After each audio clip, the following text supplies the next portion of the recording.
بسم اللہ الرحمن الرحیم۔ معروف واقعہ ہے کہ ایک نوجوان نے نبی صلی اللہ علیہ وآلہ وسلم کے پاس آ کر زنا کی اجازت مانگی۔ لوگوں نے اسے کوسنا شروع کر دیا، مگر نبی صلی اللہ علیہ وآلہ وسلم نے اسے قریب بلایا اور پوچھا کہ بیٹا، کیا تم اپنی ماں کے لیے بھی یہ چیز پسند کرتے ہو؟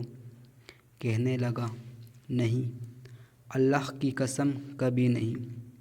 پھر آپ نے بیٹی، بہن، چچی اور خالہ کے متعلق بھی پوچھا۔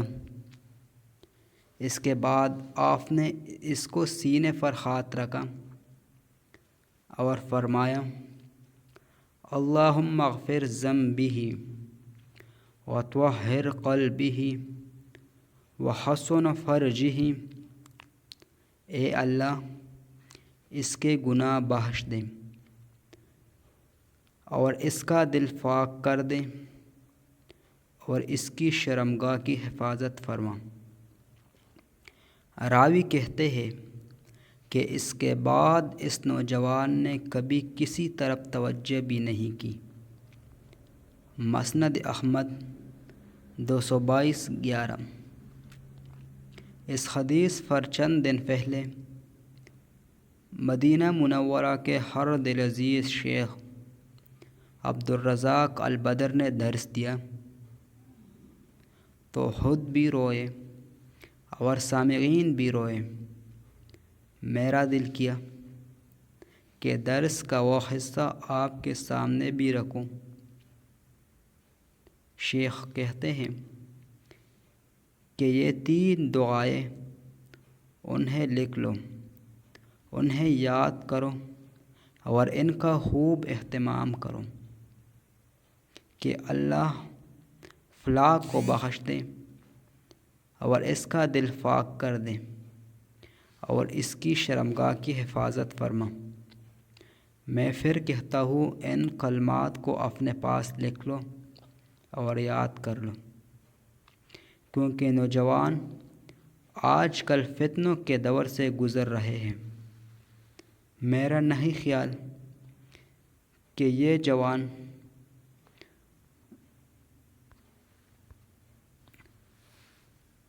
جو نبی صلی اللہ علیہ وآلہ وسلم کے پاس آیا تھا، اسے اتنے فتنوں کا سامنا ہو سکتا جتنا آج کے نوجوان کو ہے۔ اس لیے آج کے نوجوان کو نیک لوگوں کی ہمدردی کی بہت ضرورت ہے۔ کوئی ہو جو اس پر شفقت کرے، اس سے محبت کا معاملہ کرے، اس کے لیے سچے دل سے دعا کرے۔ باپ کی دعا بیٹے کے حق میں قبول ہوتی ہے، ماں کی دعا بیٹی کے حق میں قبول کی جاتی ہے۔ باپ اپنے بیٹے کے بارے میں یہ مت کہے کہ اللہ تجھے رسوا کرے، اللہ تیرا برا کرے، اللہ کی لعنت ہو تجھ پر۔ اپنے بیٹے کے خلاف شیطان کی مدد مت کرے۔ نوجوانوں کو ہمدردی کی ضرورت ہے۔ باپ کی ہمدردی، ماں کی ہمدردی، رشتہ داروں کی ہمدردی، دوستوں یاروں کی ہمدردی۔ نوجوانوں کو دعا کی ضرورت ہے، سچے دلوں سے نکلنے والی سچی دعاؤں کی، اللہ سے امید بری دعاؤں کی کہ اللہ ان کے گناہ بخش دے، ان کے دل پاک کر دے اور ان کی شرمگاہوں کی حفاظت فرمائے۔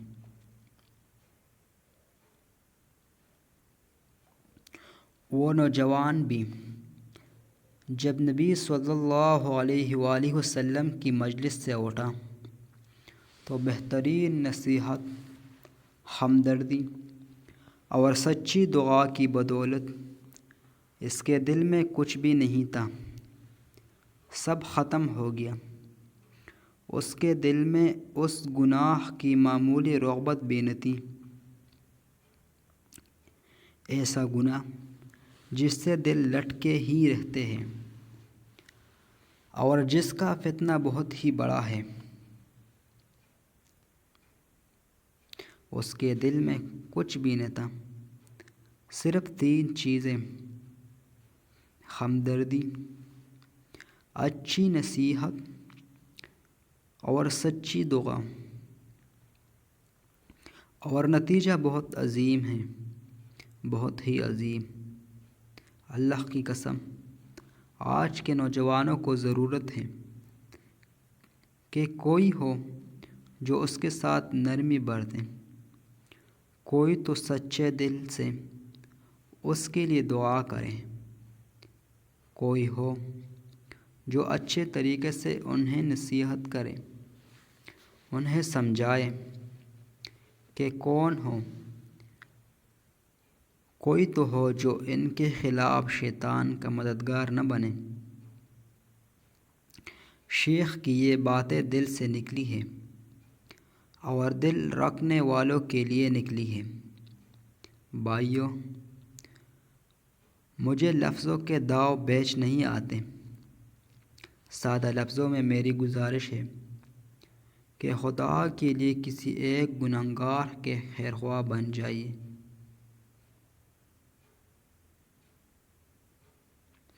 اس کے دوست بن جائے، اس کو اعتماد دیں کہ جب بھی کبھی وہ گناہوں سے تک جائے تو اس کے پاس چلا آئے۔ اسے معلوم ہو کہ کوئی تو ہے جو میرے گناہوں کے اشتہار نہیں لگاتا، میں اسے جو بھی بتاؤں وہ مجھے ہی نصیحت کرتا ہے۔ اسے افنائیت دیں، اس کی کہانیاں تسلی سے سن لیں، اس کے لیے دعا کریں، فرشتے آپ کے لیے دعائیں کریں گی، ہر آن امید دلانے والے بن جائیں۔ وہ کسی دن نماز کے لیے آپ کے ساتھ چل پڑے گا۔ خدا کی قسم، 2 دفعہ گنہگار کو سینے سے لگا لو، اس کا گناہ آدھا مر جاتا ہے۔ اپنے مظلومہ تقوی کی سفید چادر کو گناہ گاروں کے لیے پھیلا دیں۔ یہ بہت بڑی نیکی ہے، بہت ہی بڑی، اتنی بڑی کہ اس کا بوجھ بڑے بڑے نیکوکار نہیں اٹھا سکتے۔ اور ضروری نہیں کہ یہ سب کرنے کے لیے آپ کو فرشتہ بننا پڑے گا، قطعاً نہیں، بس ایک احساس چاہیے اور دل میں نیت صرف اللہ پاک کی رضا ہو۔ لیکن یہاں ایک بات یاد رکھیں، کچھ لوگ دین کا لبادہ اوڑھ کر دوسروں کو گمراہ کرتے ہیں اور جن کا مقصد فحاشی اور بے حیائی ہوتا ہے، ان سے بچیں، کیونکہ اگر آپ لڑکے ہیں تو کسی عالم وغیرہ سے، اور اگر لڑکی ہے تو کسی عالمہ وغیرہ سے مسائل یا جو کوئی دینی بات سمجھ نہ آئے وہ پوچھیں، اور ایسے لوگ جو آپ کے لیے گناہ کا راستہ آسان کریں ان سے دور رہیں۔ اللہ پاک مجھے بھی اور آپ کو بھی عمل کی توفیق عطا فرمائے۔